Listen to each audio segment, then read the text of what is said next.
Assalamualaikum warahmatullahi wabarakatuh. Nama saya Maya Apriliana dengan NIM 142-19048.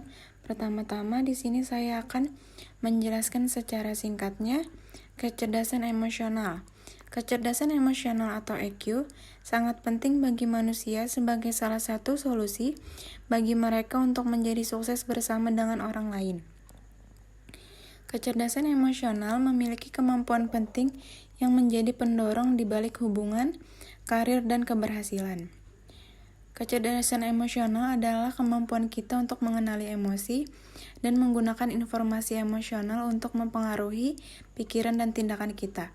Kecerdasan emosional memberi kita cara yang jelas untuk memahami siapa kita di dalam dunia ini. Ini juga memberi kita strategi yang sangat spesifik sebagai individu. Seseorang yang memiliki kecerdasan emosional yang tinggi adalah orang yang pandai mengidentifikasi emosi mereka sendiri, pandai mengelola emosi mereka sendiri, mampu mengidentifikasi dorongan emosional orang lain, dan pandai menangani emosi orang lain. Orang yang memiliki kecerdasan emosional yang tinggi memiliki soft skill yang kuat. Mereka memiliki keterampilan komunikasi yang unggul, pemikiran kritis, dan mau untuk dilatih. Selanjutnya, saya akan menjelaskan komponen dan mekanisme kecerdasan emosional. Yang pertama, kompetensi pribadi, yaitu bagaimana seseorang itu mengelola dirinya dengan memiliki kesadaran diri, kesadaran emosi diri, akurasi penilaian diri, dan kepercayaan diri dengan kemampuan manajemen diri. Dan memiliki kemampuan beradaptasi, berinisiatif, memiliki pencapaian, dan memiliki kejujuran. Yang kedua, kompetensi sosial, yaitu bagaimana seseorang dalam berinteraksi dengan memiliki rasa kesadaran sosial, memiliki empati, orientasi jasa. Orientasi jasa yaitu kemampuan untuk menciptakan sesuatu atau menawarkan jasa yang akan menimbulkan nilai positif untuk orang lain. Dan kesadaran organisasi. Lalu memiliki kemampuan keterampilan sosial, memiliki kepemimpinan, memiliki pengaruh yang baik, komunikasi yang baik, manajemen konflik, tim kerja, dan kolaborasi. Assalamualaikum warahmatullahi wabarakatuh. Saya dengan Jarina Rifka Fitra 142199059. Saya akan menjelaskan tentang 5 sifat besar kepribadian pada manusia atau yang sering disebut Big Five Personality.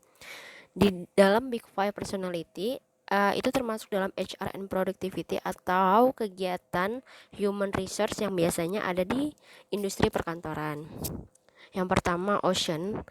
Itu sering disebut Ocean atau yang pertama optimis, yang kedua conscientiousness, yang ketiga extraversion, yang keempat agreeableness, dan yang kelima neuroticism.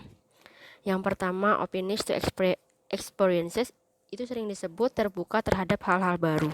Dimensi kepribadian openness to experience ini mengelompokkan individu berdasarkan ketertarikannya terhadap hal-hal baru dan keinginan untuk mengetahui serta mempelajari sesuatu yang baru. Biasanya, individu ini memiliki dimensi yang cenderung lebih kreatif, imajinatif, intelektual, penasaran, atau berpikiran luas. Yang kedua, conscientiousness. Itu sering disebut sifat berhati-hati. Individu yang memiliki dimensi kepribadian conscientiousness ini cenderung lebih berhati-hati dalam melakukan suatu tindakan atau penuh pertimbangan dalam mengambil sebuah keputusan, yang biasanya juga mereka memiliki disiplin yang tinggi dan dapat dipercaya. Karakteristik positif ini pada dimensi dapat diandalkan, bertanggung jawab, tekun, dan berorientasi pada pencapaian. Yang ketiga, extraversion. Ini sering berkaitan dengan tingkat kenyamanan seseorang dalam berinteraksi dengan orang lain. Karakteristik positif individu ini biasanya senang bergaul, mudah bersosialisasi, hidup berkelompok, dan juga tegas. Sebaliknya, individu introversion itu mereka yang pemalu. Selanjutnya ada yang namanya agreeableness atau mudah akur atau mudah bersepakat. Nah, biasanya individu yang berdimensi agreeableness ini cenderung lebih patuh dengan individu lainnya atau kepribadian yang ingin menghindari konflik. Karakteristik positifnya adalah dia kooperatif atau dapat bekerja sama. Penuh kepercayaan, bersifat baik, hangat, dan berhati lembut serta suka membantu. Karakteristik ini kebalikan dari sifat agreeableness atau mereka yang tidak mudah bersepakat dengan individu lain karena suka menentang, bersifat dingin dan tidak ramah. Selanjutnya adalah neoritisme. Neoritisme ini adalah dimensi kepribadian yang menilai kemampuan seseorang dalam menahan tekanan atau stres. Karakteristik positif ini disebut dengan emotional stability atau stabilitas emosional. Sebenarnya karakteristik ini yang paling susah dibentuk ya kalau di dalam dunia kerja. Karena individu yang biasanya emosionalnya stabil cenderung tenang saat menghadapi masalah, serta dirinya percaya diri dan memiliki pendirian teguh. Sedangkan karakteristik kepribadian neurotisme, karakteristik negatifnya adalah mudah gugup, depresi, tidak percaya diri, dan berubah pikiran. Oleh karena itu, dimensi kepribadian neurotisme ini pada dasarnya merupakan sisi negatif ini yang sering disebut dengan dimensi emotional stability atau stabilitas emosional sebagai sisi positifnya. Ada juga yang menyebut dimensi ini sebagai reaksi alami atau natural reaction. Untuk selanjutnya, saya Asri Ramayanti, NIM 142-19032. Mengenai tabel hasil tes EQI dan NeoPR, partisipan penelitian studi kasus Mrs. NM, partisipan NM IQ-nya 135 sangat tinggi, neoritismnya 36 rendah, extraversionnya 51 rata-rata, openness to experience 40 rendah, kemudian agreeableness-nya 55 rata-rata, yang terakhir conscientiousness-nya 61 tinggi. Selamat malam, saya dengan Sumiati. Berikut adalah hasil dari tes EQ Mrs. NM. Mrs. NM memiliki kecerdasan emosional yang sangat baik. Kelebihannya adalah Mrs. NM memiliki rasa mandiri yang tinggi dan tidak bergantung secara emosional kepada orang lain, sehingga ini bisa membantunya untuk menghadapi situasi-situasi dalam hidup. Namun kelemahannya adalah Mrs. NM memiliki rasa optimis yang kurang baik, jadi ini juga bisa menghambat kemampuannya menangani dan melihat situasi. Yang kedua adalah Mrs. NM memiliki rasa empati yang kurang. Ini juga membuatnya sulit untuk membina hubungan sosial dan lingkungan sekitarnya. Dan yang terakhir, setelah melakukan wawancara mendalam, diketahui bahwa Mrs. NM mampu memenuhi tuntutan peran sesuai profesi, yaitu bidan. Namun, kurang mampu mempertahankan kesejahteraan emosional di luar peran profesinya. Selamat malam semuanya. Dengan saya Zainia, kali ini saya akan menjelaskan mengenai salah satu studi kasus yang berkaitan dengan kecerdasan emosional pada Mr. NM. Jadi jika dikaitkan dengan hasil pemeriksaan kepribadian yang menunjukkan bahwa Mr. NM termasuk pribadi yang konservatif dan memegang teguh tradisi atau norma-norma yang diyakininya, maka dapat dipahami bahwa Mr. NM cenderung menampilkan gambaran yang baik dan jawaban yang normatif seperti ketika ia mengerjakan tes IQ tersebut. Terlihat juga bahwa Mr. NM ini cenderung untuk menekan dorongan dan keinginannya, sehingga terkadang ia sulit menentukan keinginan dan tujuan hidupnya. Seperti saat ini, Mr. NM hanya membuka praktik untuk perawatan yang tidak begitu sulit seperti KB, penyakit-penyakit ringan, dan pemeriksaan bayi atau balita. Nah, dari aspek sosial, Mr. NM memiliki minat sosial yang cukup namun dihadapkan dengan kemampuan interpersonal yang rendah, khususnya pada aspek empati. Dari situ Mr. NM ini kesulitan untuk membina relasi sosial yang diharapkan. Tapi jika dalam konteks pekerjaannya sebagai bidan, Mr. NM terlihat memiliki tanggung jawab sosial yang terbilang tinggi walau sebenarnya Mr. NM sangat membutuhkan kehadiran dan dukungan orang lain. Dan juga Mr. NM kurang memiliki kemampuan untuk mengekspresikan emosi dan perasaannya dengan baik. Akibatnya ia terbiasa untuk memendam seluruh perasaan dan emosinya, baik ketika berhadapan dengan pasien atau dalam kehidupan sehari-hari. Baik, selanjutnya akan dijelaskan oleh teman saya. Assalamualaikum warahmatullahi wabarakatuh. Nama saya Arif Effendi, NIM 142-19031. Mr. S, 40 tahun, kesimpulan hasil tes EQ 1 Mr. S. Yang pertama, 1, mampu mengatasi tuntutan dan tekanan lingkungan. Yang kedua, mampu menyesuaikan diri dengan perubahan-perubahan yang terjadi. Yang ketiga, daya tahan yang sangat baik dalam menghadapi situasi apapun. Yang keempat, perlu meningkatkan kemampuan intrapersonal dan interpersonal serta subskala impulse kontrol. Kemudian hasil pemeriksaan kepribadian, yang pertama menginginkan perhatian orang lain dengan menunjukkan kehebatannya kepada orang lain.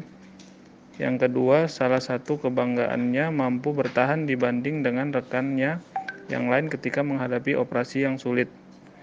Aspek sosial, satu, sikap agresif. Kedua, memiliki dorongan dan motivasi berprestasi yang sangat tinggi. Tiga, rendahnya kemampuan interpersonal dan interpersonal, khususnya rasa empati serta impuls kontrol menghambat ambisinya. Assalamualaikum warahmatullahi wabarakatuh. Selamat malam semuanya. Perkenalkan, nama saya Nadia Kusuma Wardani, NIM 142-19053. Di sini saya akan menjelaskan tentang kecerdasan emosional di perbankan.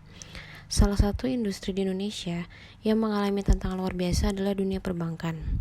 Karena itulah, sebagai contoh di Bank UCBC NIPS Indonesia menyadari pentingnya memadukan IQ dengan EQ para leadernya. Sejak masuknya manajemen Bank UCBC Singapura di Bank NIPS di tahun 2004, banyak perubahan dan pembenahan yang dilakukan. Selain sistem strategi dan manajemen, salah satu konsep yang sempat diperkenalkan kepada para leader mereka adalah kecerdasan emosi. Selama kurang lebih 5 tahun, secara rutin diadakan program EQ berjudul EQ for Leader untuk semua level mulai dari top manajemen hingga manajernya yang dilakukan di UCBC NIPS Learning Center di Bandung. Dan salah satu bentuk inisiatif hasil pembelajaran EQ yang pernah dilakukan selama beberapa saat sejak tahun 2013 adalah apresiasi token serta afirmasi untuk berbagai inisiatif dan tindakan positif dari para stafnya oleh para leader di Bank UCBC NIPS. Begitu juga Bank DBS di Indonesia sejak tahun 2014 sebagai rangkaian pengembangan kompetensi para staf dan leader. Bank DBS Indonesia juga mensyaratkan pembelajaran EQ untuk para leader mereka. Hanya saja di Bank DBS penekanannya lebih pada aplikasi EQ di tempat kerja. Sementara itu di Bank UB justru pembelajaran kecerdasan emosional dikaitkan dengan stress management. Contoh perusahaan yang memiliki business case EQ yang positif lainnya adalah Mitsubishi. Bukan hanya perusahaan dan organisasi yang berafiliasi dengan internasional. Sekian.